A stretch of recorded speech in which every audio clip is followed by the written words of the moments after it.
Vaša sogovorca bosta Barbara Primc, energetska strokovnjakinja pri Zvezi potrošnikov Slovenije, in Jožef Pogačnik, neodvisni energetski svetovalec mreže En svet z bogatimi izkušnjami na področju spodbujanja učinkovite rabe energije in izrabe obnovljivih virov. Sprva v okviru Agencije Republike Slovenije za učinkovito rabo energije, pozneje pa v okviru Ministrstva za okolje, prostor in energijo. Lepo pozdravljeni tudi z moje strani na današnji delavnici. Preden bom besedo predala našemu govorniku, gospodu Jožefu Pogačniku z mreže En svet, energetskemu svetovalcu, bi samo še nekaj besed spregovorila o projektu ClearHP, v okviru katerega organiziramo skupinski nakup toplotnih črpalk zrak-voda in v okviru katerega organiziramo tudi te delavnice. Cilj projekta ClearHP je potrošnikom olajšati dostop do toplotnih črpalk za ogrevanje, in sicer tako, da jih spremljamo na celotni nakupni poti, da pri tem odpravljamo finančne in regulativne okvire, s katerimi se potrošniki srečujejo, in pa predvsem, da jim ponudimo čim več neodvisnih, preverjenih informacij, kako izbrati ustrezno toplotno črpalko. V skupinski nakup se vas je do zdaj prijavilo že več kot 2900, kar nas zelo veseli. Če do zdaj še niste izpolnili podatkov o nepremičnini v vašem profilu, bi vas lepo prosila in povabila, da te podatke izpolnite. Namreč na podlagi teh podatkov boste v drugi polovici marca po elektronski pošti prejeli ponudbo skupinskega nakupa in s tem in pa tudi navodila, kako prejeti informativno individualno ponudbo prilagojeno vaši nepremičnini, neposredno pri izbranem ponudniku ali pri izbranih ponudnikih skupinskega nakupa. Do takrat, se pravi do sredine marca, nas loči še kar nekaj časa, do takrat pa si lahko na spletni strani skupinskega nakupa preberete informativne članke o toplotnih črpalkah. Na voljo je tudi brošura, ki smo jo pripravili na temo toplotnih črpalk, in pa pred nekaj dnevi smo objavili tudi rezultate primerjalnega testa, ki smo ga opravile potrošniške organizacije. Vabim vas tudi še na preostali 2 spletni izobraževalni delavnici. Naslednja bo 4. marca, in sicer na temo novega obračuna omrežnine, kaj to pomeni za lastnike toplotnih črpalk, potem pa še vzdrževanje toplotnih črpalk, dobre prakse za dolgo življenjsko dobo. Ta delavnica bo pa 18. marca. Zdaj pa predajam besedo kolegu Jožefu Pogačniku, energetskemu svetovalcu, ki ima pripravljeno predavanje. Izvolite. No, gre za uvod oziroma vsebino predstavitve. Nekaj bi ponovil v zvezi s toplotnimi črpalkami zrak-voda. Potem bi se orientiral na energijsko kondicijo stavbe, to se pravi v bistvu energetsko stanje stavbe, in kako priti od izboljšav do ukrepov pred začetkom uporabe toplotne črpalke, kaj je potrebno oziroma kaj mogoče ni nujno. In na koncu bi pravzaprav povezal stvari v neke sklepne misli. No, predvsem je pomembna toplotna moč oziroma moč toplotne črpalke. Vemo, da pri nižjih temperaturah toplotna moč črpalke pada, medtem ko toplotne potrebe stavbe oziroma toplotne izgube stavbe naraščajo, in v neki točki se krivulja moči toplotne črpalke in toplotne potrebe srečata, in v tej točki pomeni, da toplotna črpalka naprej pri nižjih temperaturah ne more več zagotavljati dovolj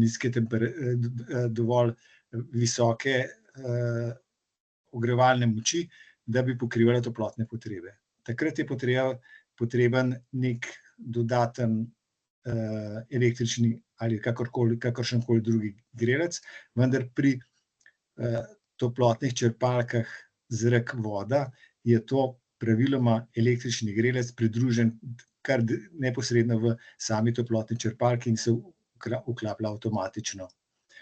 Se pravi, da električni grelec imamo za pokrivanje konic, hladu recimo, če temu tako rečemo, a ne.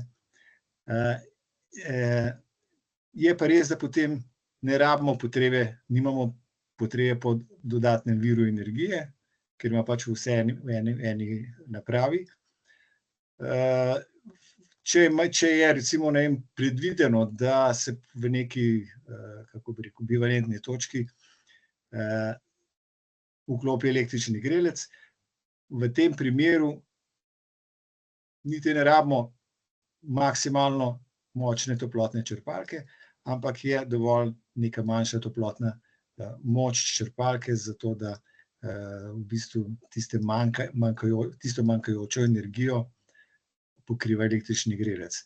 Če je manjša toplotna črpalka, je tudi nekoliko nižja cena in toplotna črpalka ni predimenzionirana, gre za zanesljivo delovanje, ker pač deluje v optimalnem področju delovanja in s tem tudi imamo manj okvar na ogrevalni napravi. Naslednje, če lahko. Naslednji slajd. Ja, tole je zgolj skematsko prikazano, recimo, kako je pri ogrevanju zelo slabo toplotno izoliranih stavb.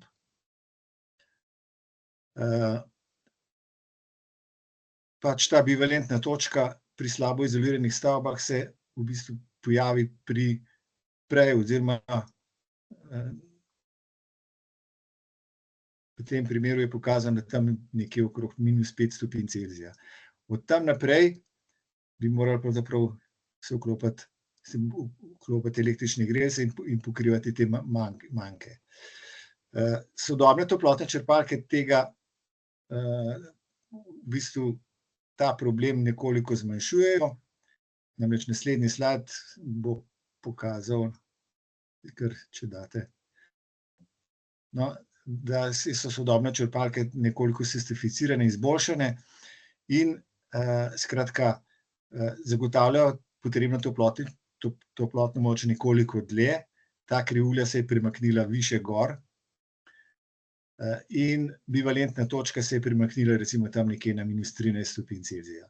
No, to je pa že kar, rekel, možnost za ogrevanje tudi slabo izoliranih stavb s toplotno črpalko, ker zelo malo je dni, kjer imamo toplotne potrebe bistveno, ali pa je zunanja temperatura bistveno nižja od -13 stopinj Celzija. Kar naprej, prosim.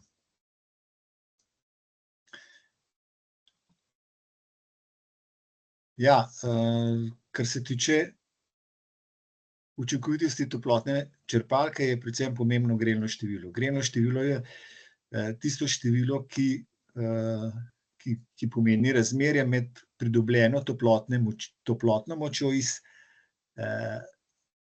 črpalke, toplotno moč v kilovatnih urah toplote, a ne, deljeno z električno močjo, ki je uporabljena za delovanje toplotne črpalke, in to grelno število je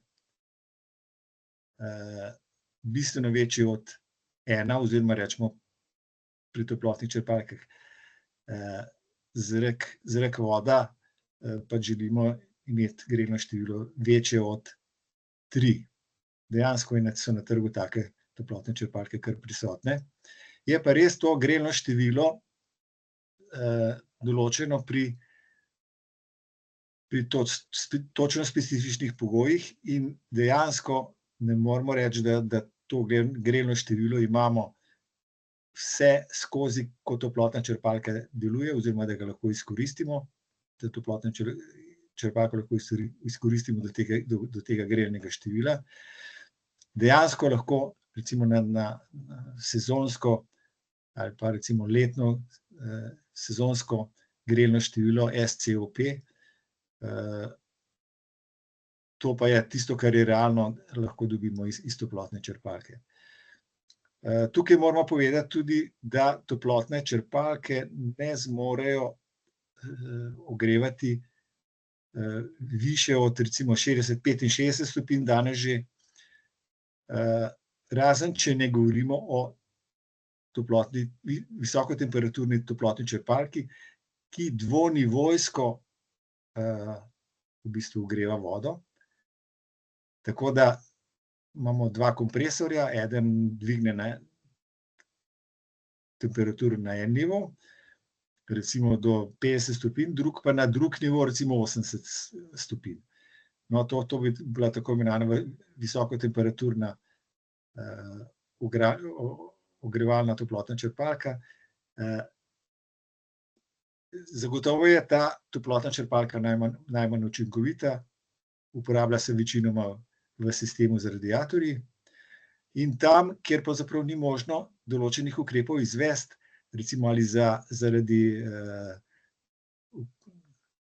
spomniške zaščite ali kakorkoli, da pač nekje ni možno izvesti določene ukrepe toplotne zaščite, da bi prišli do manjših toplotnih izgub in skratka, da bi prišli v rang normalne toplotne črpalke, recimo z maksimalno temperaturo ogrevanja tam nekje 60-65 stopinj Celzija. No, že če termostatske ventile vgradimo, pa mogoče neke manjše ukrepe v pač termostatske ventili na radiatorje ali pa v ogrevalni sistem, se na stvar bistveno izboljša, vendar še vedno ne dovolj, ne. To se pravi, grelno število, recimo pridemo nekje na okvirno 3, a ne. Medtem ko recimo najbolj ugodno je pa talno gretje. Talno gretje je površinski radiator, a ne, to se pravi površinsko gretje, površinski radiator, ki ima veliko površino, v primerjavi z radiatorskim ogrevanjem. Še ena prednost talnega gretja je, da omogoča bistveno bolje razporeditev toplote po prostoru. Je pa res, da talno gretje imamo pravzaprav realno je uporabno samo pri vseeno zmerno ali pa dobro toplotno zaščitenih stavbah, tako da ni vedno možno uporabiti talnega gretja, če nimamo dovolj dobro izolirane stavbe. Bi rekel samo to, a ne, da bi talno gretje moralo imeti previsoko temperaturo v tleh, a ne, in pri visoki temperaturi je to za bivanje nezdravo oziroma rečemo povzroča krčne žile. Tako da talno gretje je pač poseben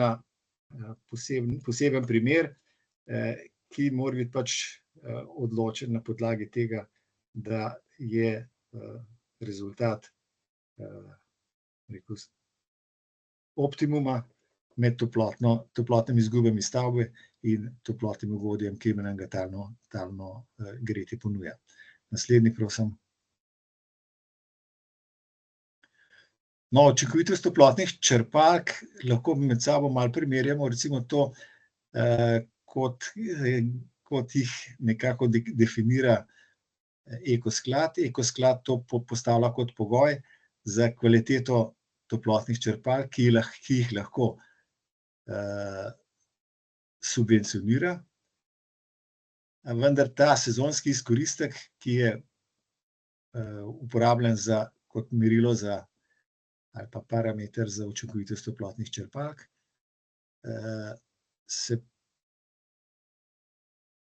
se pač nanaša na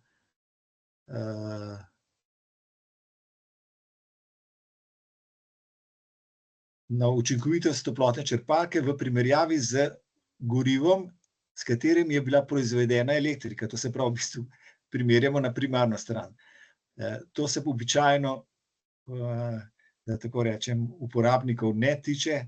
Tiče se pač tega, da recimo določeni tipi določene tipe toplotnih črpalk Ekosklad spodbuja, druge pa ne. In zato je recimo Nemni Ekosklad običajno omogoča vpogled v primerne toplotne črpalke, se pravi, da je nek poseben seznam, in če je seznanka na tem če je recimo določen model toplotne črpalke na tem seznamu, pomeni, da se lahko spodbuja. No, tukaj bi še mogoče dal primerjavo, recimo sezonski izkoristek je bistveno večji pri tako imenovanih geotermalnih toplotnih črpalkah. Recimo ta razmerje se vidi od 140, 170, recimo za toplotno črpalko zrak, zemlja, voda, in minimalno 200 za toplotno črpalko voda, ki pa v našem primeru niso predmet razgovora, oziroma dejansko se mi pogovarjamo samo o toplotnih črpalkah zrak, voda. Naslednji, prosim. Ja, okvirno potrebna toplotna moč je, bom rekel, lahko rečemo samo okvirno, zaradi tega, ker za določitev toplotne moči je potrebna pomoč pravzaprav strokovnjakov, oziroma praviloma naročimo projekt pri strokovnjaku. Če v svojem stanovanju pa v svoji izolaciji ne vemo dosti ali pa nismo tega vešči. Tako da to pustimo strokovnjakom, vendar okvirno pa lahko rečemo, da so neizolirane stavbe, potrebujemo za isto velikost stanovanja veliko močnejšo toplotno črpalko, recimo neizolirana hiša, ki ima specifično rabo več od 100 kilovatnih ur na kvadraten meter leto, je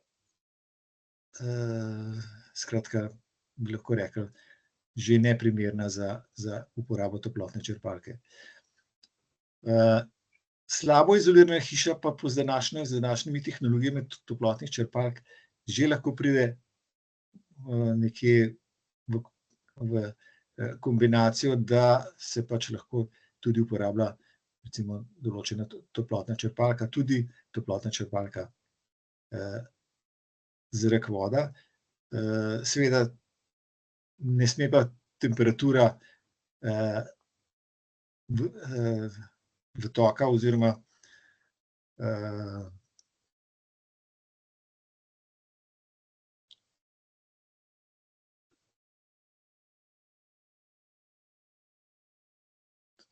temperatura, ki je potrebna v radiatorjih, ne sme preseči 60 oziroma 65 stopinj, boljše nekoliko manjše, ne. Dobro izolirane hiše so sploh, bi rekel, primerne za uporabo toplotnih črpalk, praktično že tudi talno ogrevanje lahko pride zraven. Tako da tukaj je samo en tak okviren diagram pokazan, zato da se pač vidi, da je potrebna toplotna moč pač odvisna od velikosti stanovanja, jasno, a ne, in kako je izolirana stavba. Naprej, prosim.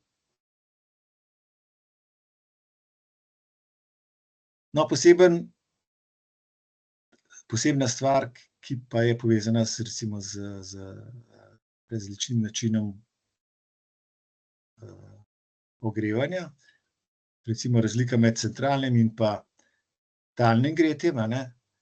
Talno gretje ima zelo, zelo dobro karakteristiko ali pa zelo dober temperaturni profil po volumnu stanovanja, a ne. In se praktično talno gretje, to je ta zelena krivulja, je zelo blizu idealnemu načinu gretja. Tako da je talno gretje tudi iz tega vidika zelo prijetno za bivanje in tudi energetsko nekoliko bolj učinkovito. Nimamo nekih pretirano višjih temperatur pod stropom, a ne, pa nižjih temperatur recimo v pri tleh, in zaradi tega je lahko tudi nekoliko nižja temperatura ogrevanja dovolj udobna za bivanje. Naprej, prosim.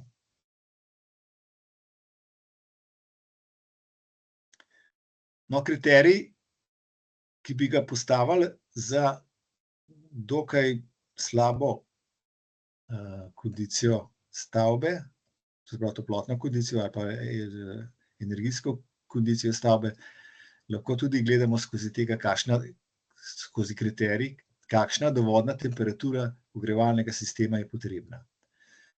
Tukaj bi se skratka zelo naslonil na eno študijo ali pa recimo neko analizo stanje v Ljubljani, ene stavbe v Ljubljani, ki je starejše stavbe v Ljubljani, z debelimi zidovi, pa brez izolacije, presenetljivo. In zato so na Fakulteti za strojništvo Univerze v Ljubljani analizirale ravno stanje v tej stavbi. Ogrevanje je radiatorsko, sistem visokotemperaturni 90-70, to se pravi dovodna temperatura je 90, povratna temperatura 70 stopinj. Tako je bil sistem v tej stavbi projektiran in projektiran je bil pri projektni temperaturi -20 stopinj Celzija, medtem ko vemo, da je danes projektna temperatura dovolj -13 stopinj Celzija, pač glede na bistveno toplejše podnebje oziroma rečemo na globalno segrevanje. Tako da tukaj imamo kar naenkrat imamo neko rezervo in v tej stavbi so še dodatno uredili regulacijo, vgradili so termostatske ventile, ker ima stavba par stanovanj, imajo tudi delilnike toplote, ki tudi vsaj formalno oziroma dejansko povzročajo nekoliko zmanjšanje rabe energije. Zatisnili so okna, zatisnili. Poudarjam, ker niso zamenjali okna, ampak so samo zatisnili, da ni recimo prepihal skozi okenske prepire. In kar naenkrat so ugotovili, da dejansko rabijo 20% manj toplote za ogrevanje, to pravi, da so se toplotne potrebe kar naenkrat znižali za 20%. Pa če upoštevamo še zgornjo, recimo projektno temperaturo, da je danes v bistvu -13, v primerjavi s prej -20, kar naenkrat ta ogrevalni sistem zadošča za temperaturo, za dovodno temperaturo 60, povratek 53.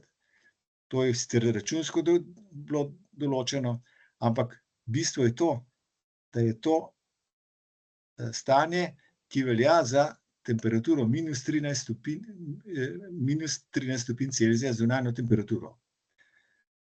No, to je pač povzeto po profesor dr. Petru Novaku, žal že pokojnem, ampak je zelo zanimiva ugotovitev. No, in zdaj, če gledamo tako, 66 na 53, praktično pravzaprav že pridemo v rang v bistvu neke sodobne toplotne črpalke zrak-voda, ki to tako zahtevo zmore, to se pravi take temperaturne pogoje zmore, celo s sprejemljivim faktorjem oziroma grelnim številom. Seveda pa treba računati na bivalentno delovanje. No, seveda, v primeru razpoložljive geotermalne energije tega problema niti nimamo. No, zdaj pa, če gledamo to, da je recimo starejša stavba nekako iz predvojnih let, mislim, druge svetovne vojne, pač že primerna, pod določenim pogojem primerna za vgradnjo toplotne črpalke. Mogoče bi lahko še kakšen drug ukrep naredili, ampak vsekakor Že to recimo je dovolj, da, kar smo prej govorili, to pravi minimalni ukrepi, ali bi navedeni primer lahko uporabili za primerjavo recimo z večino starejših stavb prejšnjega stoletja. Mislim, da je to malo iluzorno oziroma dejansko ni možno tega neposredno primerjati. Lahko bi rekli, da so bili obdobje graditve po vojni, drugi svetovni vojni, pač precej slabša gradnja, a ne. Poleg tega so recimo, ne vem, marsikje delali, bi rekel, določene napake pri gradnji. To se pravi,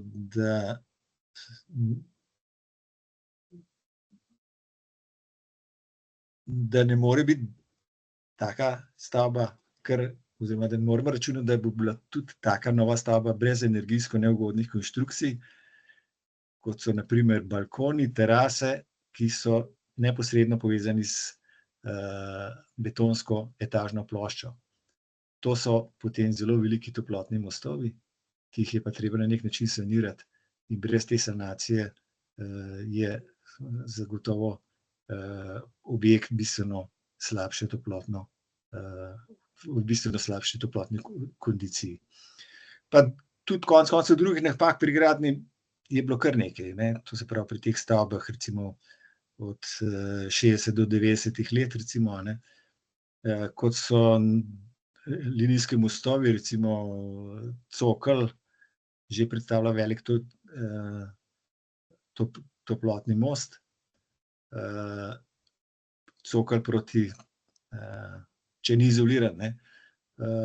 Tako da tam je lahko kar precejšnja izguba. Recimo, da so prekinjene izolacije, recimo pri zunanjem vodu stavbe, da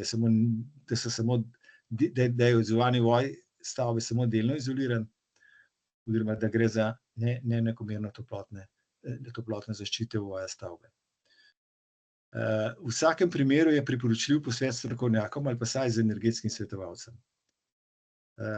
Hkrati je pa potrebno vedeti, da je treba pravzaprav zagotoviti tudi ogrevne sanitarne vode, ki je nedvomno, bom rekel, domena tudi toplotne črpalke.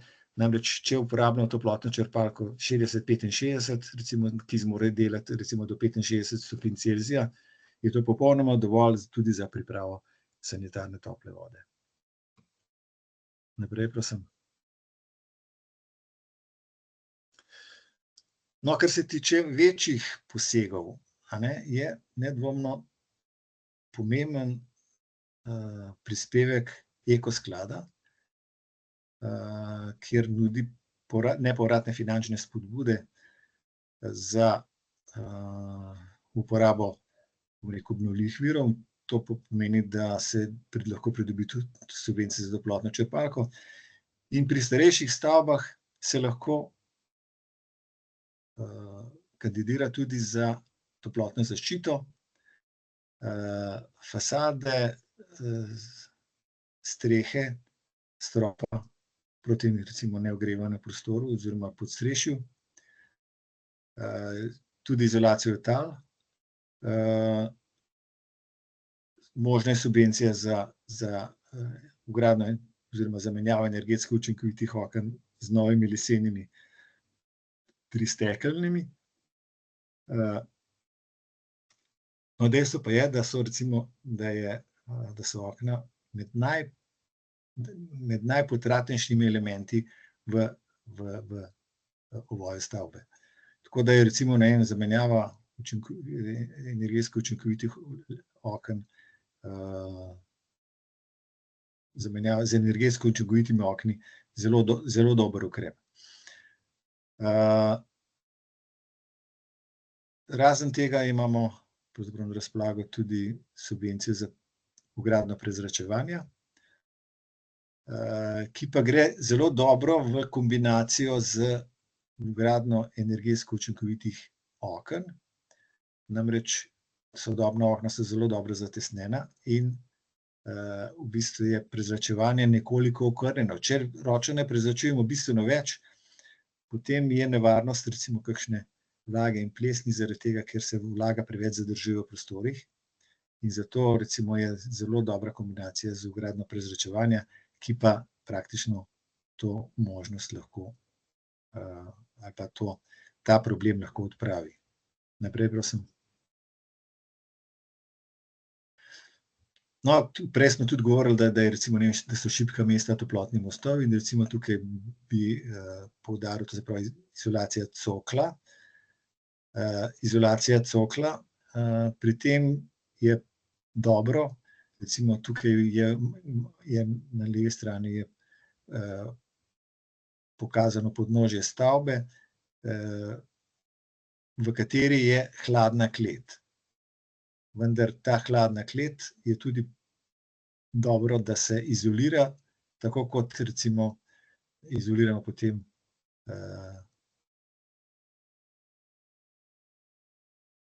fasadne stene. Vendar seveda za izolacijo cokla rabimo pravzaprav nekoliko drugačne materiale, vendar to ni zdaj predmet tega predavanja.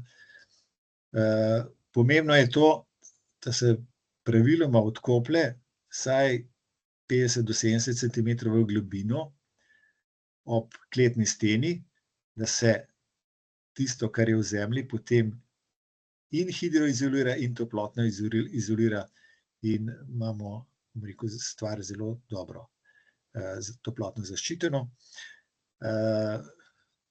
Če bi bila klet ogrevana, bi bilo to potem potrebno izvesti hidro- in toplotna izolacija do temeljev.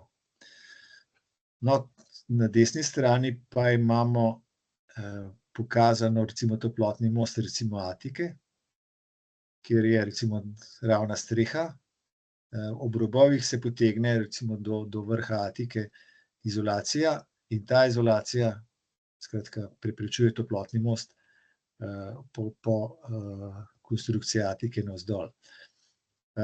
Pokazan je tudi balkon, kjer bi rekli, da je ta slika pravzaprav uporabna pri vgradnji novih balkonov ali pa etažna plošča, ki jo gradimo, in da se vstavi posebne elemente, ki ločijo etažno ploščo od betonske plošče, oziroma od balkonske plošče.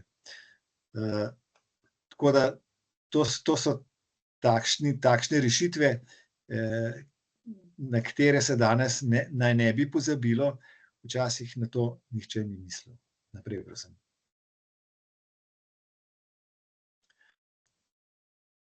No, da pokažem pravzaprav toplotno izolacijo fasade, kaj se v bistvu tu dogaja. Če je brez izolacije, imamo zelo recimo nizko temperaturo tudi na notranji strani sten. Če je relativno majhna izolacija, recimo 5 do 8 centimetrov, imamo že bistveno boljše pogoje in recimo večina temperaturnega gradienta ostane v izolaciji, medtem ko recimo v zidu je pač ta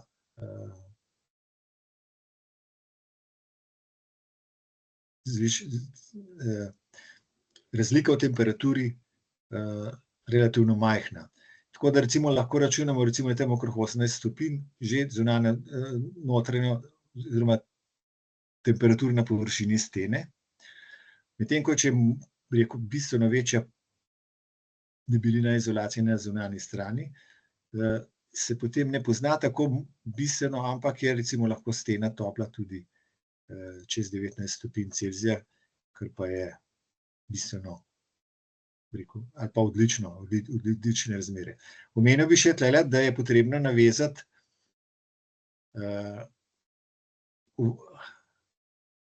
vse izolacije ovoja stavbe, eno z drugo, to se pravi, da je toplotni ovoj stavbe ni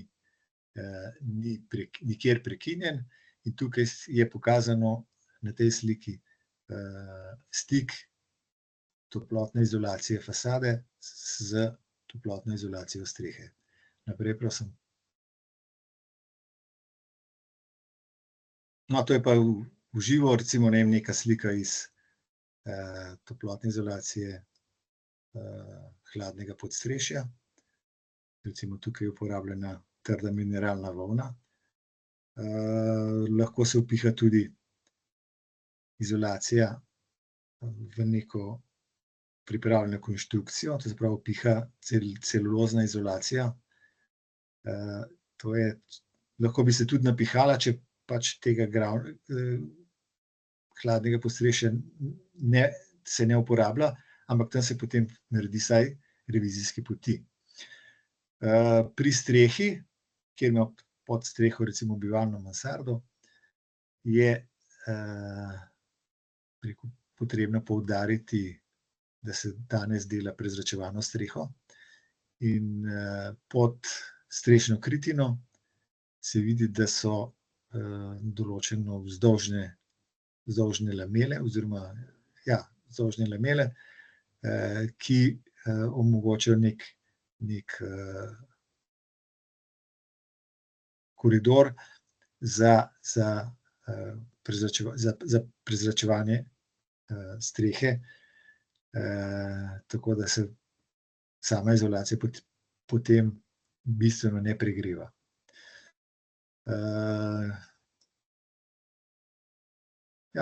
Toliko, da ne bom predolg, kar gremo naprej. Izražena je bila tudi želja, da recimo nekaj omenimo okrog vlage in plesni, pa sem vseeno dodal nekaj teh informacij. Kako pride do kondenzacije vlage v notranjem prostoru? Je toplo in na toplem zrak sprejme bistveno večjo količino vlage kot pa na hladnem. In pri 20 stopinjah, recimo, ne vem, je lahko vsebnost vodne pare 17,3 grama na kubičen meter, vendar pri kondenzaciji vlage pravzaprav uporabljamo ali pa imamo težave, ali pa lahko recimo govorimo o tem, da se razlikuje vsebnost vlage, pravzaprav, da jo merimo z relativno vlažnostjo zraka. In če je relativno vlažnost zraka 60%, kar je recimo idealno za bivanje ali pa skratka zelo v redu, vendar če imamo recimo en primer, da imamo 20 stopinj Celzija v prostoru, vendar na površinah sten bi pa lahko recimo na določenih mestih bilo pod 12 stopinj Celzija. To je recimo, ne vem, rečemo pri vlažnosti zraka, relativne vlažnosti zraka 60%, takrat že pride do kondenzacije vlage. To se pravi, stena na notranji strani mora biti toplejša. Toplejša je pa lahko, če pravzaprav naredimo toplotno izolacijo okrog teh gradbenih konštrukcij, ki so lahko recimo, ne vem, relativno hladne. Naprej, prosim.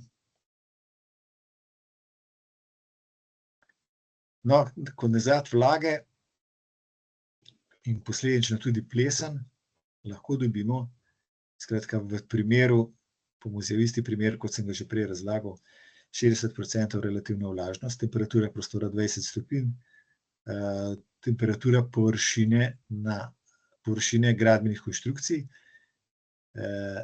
se pravi znotraj v prostora, je manj od 12 stopinj, pride do točke kondenzacije in vlaga se nabira na tam, kjer pač imamo teh 12 in manj stopinj Celzija. Če se to dogaja dalj časa, se pravi ta kondenzat, da se pač dogaja in da se ne posuši, Se pravi, da se to dogaja dalj časa, oziroma zelo pogosto, pride do plesni. In plesen je pa zelo neprijetna in jo je tudi neugodno odstranjevati oziroma sanirati. Naprej, prosim.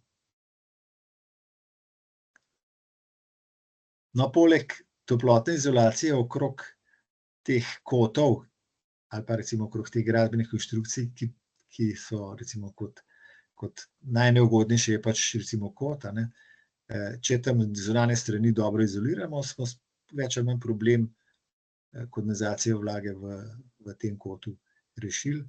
Zraven imamo pa še recimo neko dodatno možnost, da dobro prezračujemo in recimo, če ročno prezračujemo, mogoče v kakšnih določenih mestih sploh ne pride do izmenjave zraka ali pa zamenjave zraka za svežim, rekel, bolj suhim zrakom.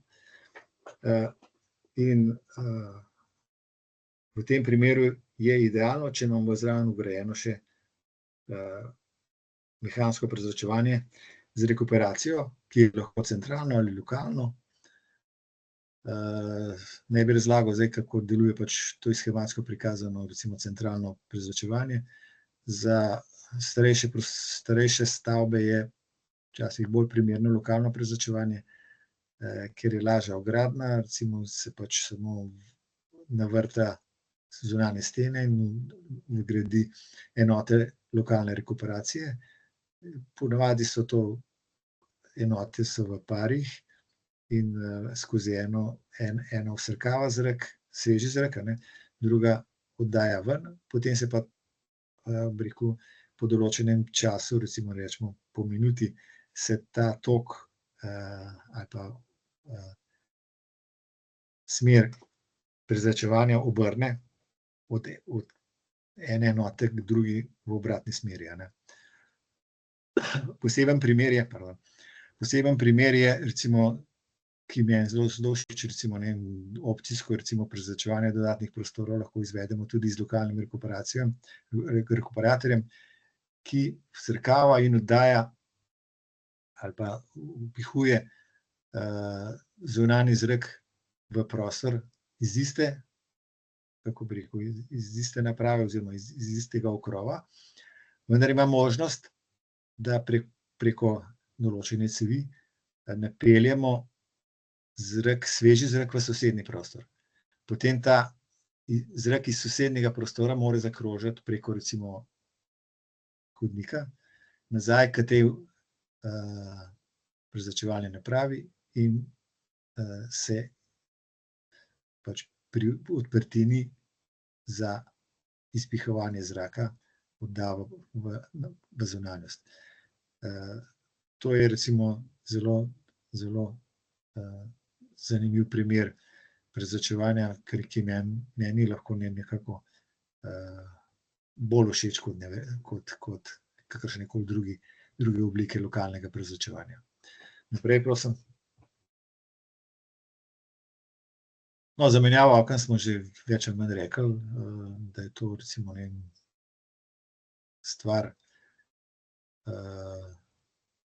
ki omogoča največje prihranke, recimo, zmanjšanje pač toplotnih potreb stavbe. Je pa seveda recimo oziroma vgradnja novih oken v tem smislu rizična ali pa recimo treba se je zavedati, da nova okna, lahko tudi vhodna vrata, bistveno bolje tesnijo in praktično ni več izmenjave zraka, če tega recimo sistematično ne prezračujemo. Najbolj sistematično je seveda mehansko prezračevanje, tako da jaz mislim, pri zamenjavi oken je vsekakor treba pomisliti, ali bomo ročno prezračevali recimo vsake 2 uri, ali bomo se umislili lokalno prezračevalno napravo. Lahko tudi centralno, seveda tudi ta se da vgraditi, vendar cevi treba napeljati po določenih prostorih in seveda to ni tako majhen poseg.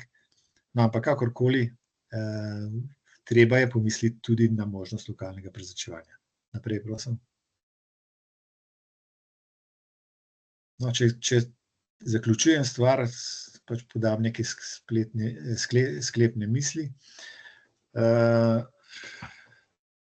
Jaz bi rekel, da je nekdo, ki ima za svojo stavbo energetsko izkaznico ali pa za to stavbo, da ima narejen izračun energijskih lastnosti stavbe, ki ga je pripravil strokovnjak, že v bistveni prednosti.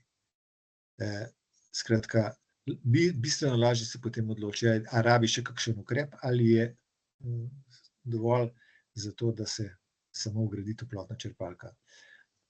Sicer je potrebna analiza stanja, to se pravi identifikacija šibkih mest, ki smo jih mogoče zdaj samo preleteli. Potem se odločamo, ali gremo v ukrepe, predvsem na toplotnem ovoju stavbe, in ali je potrebna obsežnejša oziroma lahko celovita toplotna sanacija stavbe. Jaz mislim, da brez posveta s strokovnjakom oziroma vsaj svetovalcem mreže En svet to ni primerno. Zavedati se moramo tudi, da je vsak primer svojstven, nihče nima kopije recimo neke druge stavbe, da bi recimo ne uporabil njegovo recimo energetsko izkaznico ali pa njegov izračun energijskih lastnosti stavbe, ampak je treba, vsak mora zase poskrbeti. Jaz mislim, da je tudi toliko različnih variant gradnje, da skoraj ni enotnosti, vsaj pri individualnih hišah. No, če imamo to, bom rekel, dokumentacijo nekje urejeno, se pravi, kaj hočemo oziroma kaj je problem, če imamo dovolj dobro analizo opravljeno, je potem primerno, da se pristopi k projektu za izvedbo. No, in če zdaj rečemo še z drugega vidika, toplotna črpalka je primerna za vgradnjo v stavbo, ki je v dobri energetski kondiciji. Če tega ne moremo trditi ali pa da tega ne moremo dokazovati, sami sebi lahko rečemo, tako da ne bomo pomote, je vsaj primeren načrt, da bodo večje pomanjkljivosti sanirane pred začetkom uporabe ogrevalne toplotne črpalke. To pomeni, če recimo se vidi, da je pomanjkljivost, da nimamo fasade, potem je dobro, da načrtujemo fasado, ki bo izvedena, predno bo vgrajena toplotna črpalka, oziroma predno se bo začela uporabljati toplotna črpalka. In nedvomno še enkrat ponovim, kar sem že mogoče parkrat rekel, strokovnjak po potrebi pripravi izračun energijske lastnosti stavbe in določi primerno toplotno črpalko. Naprej prosim, da samo zaključimo. Hvala za pozornost tudi v imenu Ekosklada. In še povabilo, še en slad je recimo s povabilom, pač za vaše vprašanja in pa, da se lahko oglasite v vsaki od svetovalnih pisarn v Sloveniji. Imate jih na spletni strani Ekosklada. Zberete pač prebivalstvo, En svet, pisarno in pisarno izberete katerokoli lokacijo v Sloveniji, kjer pač energetska svetovalna pisarna je, in tam se prijavite na prosti termin, ki ga bo potem potrdil energetski svetovalec, ki ga bo potem sprejel. Hvala lepa. Hvala, gospod Pogačnik. Gremo zdaj kar hitro na vprašanja, ker se je kar veliko nabralo v chatu in v question and answer sekciji, tako da kar začnimo. V hiši imamo ogrevanje z aluminijskimi radiatorji. Ali je toplotna črpalka primerna, ker ima bakrene cevi, in ali se ti dve kovini tepeta? Ja, kot vem, se v določenem smislu se tepeta. Ja, to je recimo neke vrste termočlen, ne vem pa, nimam pa podatka ali pa recimo nimam več v glavi, kakšna termonapetost je, in če recimo neka termonapetost na ceveh nas ostaja, v tem primeru je možnost, da skratka določen spoj spusti. Tako da recimo smiseln je nek vmesnik, recimo, in potem tega problema ni več, a ne. Hvala. Ali lahko toplotno črpalko namestimo tako, da ne uporabi grelca pri nizkih temperaturah? Se opravičujem še enkrat, če lahko. Se pravi, če lahko nastavimo toplotno črpalko tako, da ne uporabi grelca pri nizkih temperaturah. Ja, seveda je možno tako nastaviti, ampak to je pač recimo operater, ki je vgradil toplotno črpalko, ali pa recimo tisti, ki je zadolžen za priključitev toplotne črpalke, a ne, da to on nastavi, ali pa da navodila, kako se to nastavi. Je pa potem potrebno imeti nek rezervno ogrevalo. Potem ni več to bivalentno delovanje, a ne, ampak je, recimo, ne vem, lahko bi bilo tudi trivalentno, se pravi, da imamo še neko rezervo v nekem ogrevalu, recimo, da lahko bi bil kamin, ne, ali pa, ampak to dejansko ni tako zelo običajno, je pa možno. Gremo naprej. Ali je smiselna inštalacija toplotne črpalke na popolnoma neizolirano hišo, ki bi jo izolirali v naslednjih 2 letih? Trenutno imamo okvarjeno peč na kurilno olje, ki zaradi okvare pokuri do 2000 litrov na kurilno sezono. Ja, tukaj bi pa jaz predlagal sledeče. Vsekakor je potreben obisk v svetovalni pisarni, v eni izmed svetovalnih pisarn, a ne. Ampak, če da splošno odgovorim, je pa skratka načrt odložiti toplotno izolacijo fasade, a ne, ali pa recimo nekje na zunanji ovojni stavbi, katerokoli, pač določena šibka mesta, dobro prestaviti naprej. To se pravi, ne čez 2 leti, ampak recimo, ne vem, tekom gradbene sezone. Najbolje je recimo uporabiti možnost kredita in lahko pristopimo k toplotni sanaciji fasade in pa vgradnji toplotne črpalke, ki bomo začeli seveda uporabljati jeseni. No, seveda čez poletje niti ni problem, ne, to ni problem tudi že prej, ampak recimo na zimo je pa potrebno načrtovati, da bi bila fasada v bistvu že izolirana. Hvala. En gledalec ima 300-litrski bojler, ogreva s sončnimi kolektorji in po potrebi dogreva s kurilnim oljem. Ali lahko uporabi toplotno črpalko za dogrevanje bojlerja ali mora bojler zamenjati? Mislim, da je popolnoma trivialna stvar, tako da se pač lahko bojler ogreva s toplotno črpalko, da se to pač samo zamenja. Nisem razumel, gre to za solarni sistem, če gre za solarni sistem, ni isto. Tega podatka ni, tako da. Prav, gremo naprej. En izmed poslušalcev ima 14-kilovatni Mitsubishi Zubadan in Orca Mono. Poleg velike porabe je precejšnja težava tudi to, da se večkrat dnevno, skoraj vsako uro, pojavijo špice, kjer potegne moč preko 8 in 9 kilovatov. Kako rešiti to težavo? Ja, to je pa stvar, ki je mogoče že malo presega moje izkušnje oziroma znanje. Namreč špice najbrž pravzaprav povzroča ali vklop priprave tople sanitarne vode, ali pa recimo, da se toplotna črpalka v določenih momentih oziroma v določenem času v bistvu, da zamrzne in da se odmrzuje. Takrat se potegne, bom rekel, rezervna toplota iz iz sistema in se odmrzuje recimo zunanja enota toplotne črpalke. Mogoče je rešitev v dodatnem zalogovniku toplote, ki bi v bistvu preprečila takšne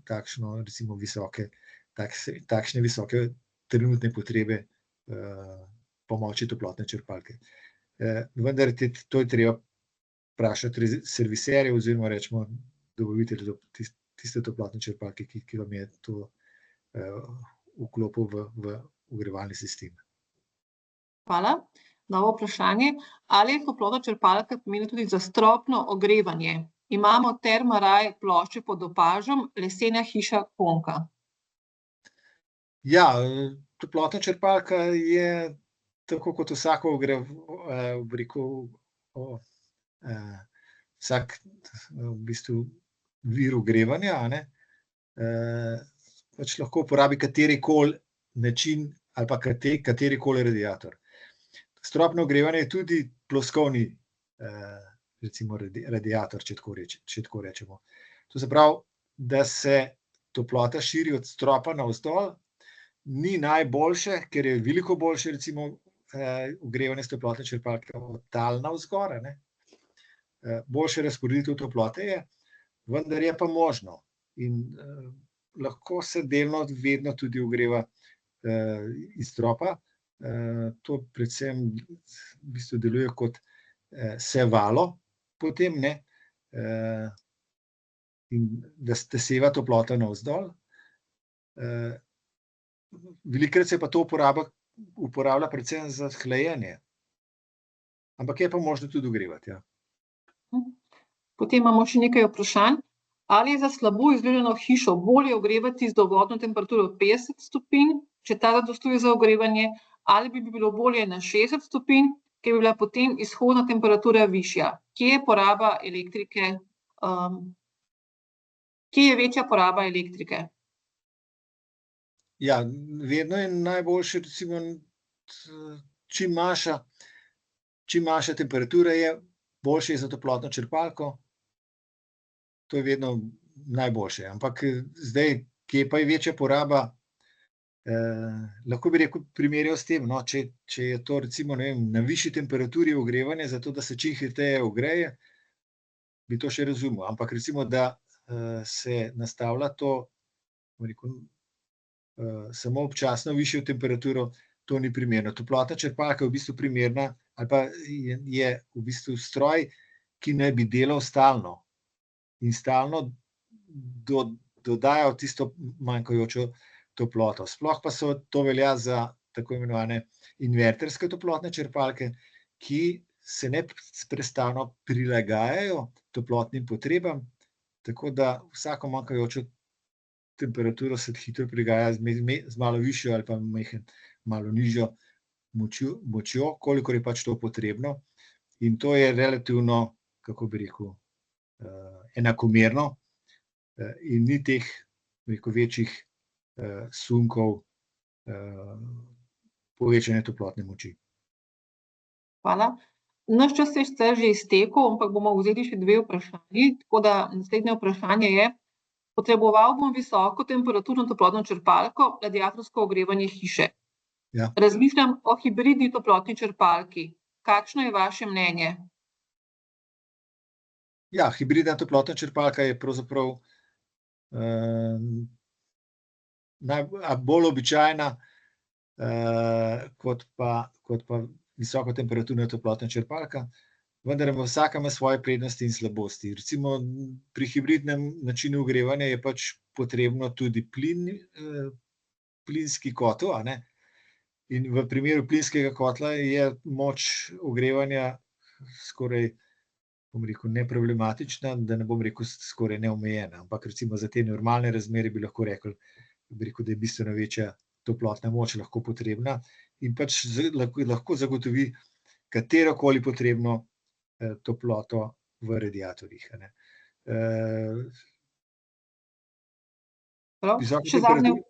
Ja, prosim. Pardon. Še Ja. zadnje vprašanje. Ali se lahko zalogovnik tople sanitarne vode dotrajane sanitarne toplotne črpalke uporabi kot zalogovnik pri novi ogrevalni toplotni črpalki? Ja, načeloma ja. Zdaj samo stvar v tem, ali je že kakorkoli dotrajan, ker vsak zalogovnik je lahko izpostavljen tudi recimo določenim v bistvu neki določeni življenjski dobi, a ne. In ni fajn, če se potem more zamenjati zaradi tega, ker začne teči, a ne. Hvala za vse odgovore. Vsem, ki niste dobili odgovore na vaša vprašanja, vam svetujemo, da se pravzaprav obrnete na mrežo En svet, Tako. kjer je nasvet za potrošnike brezplačen in smo prepričani, da vam bodo njihovi svetovalci znali odgovoriti na vsa vaša vprašanja. Hvala vsem in lepo popoldne še naprej. Hvala Nasvidenje. tudi. Lepo. Nasvidenje, Nasvidenje. hvala.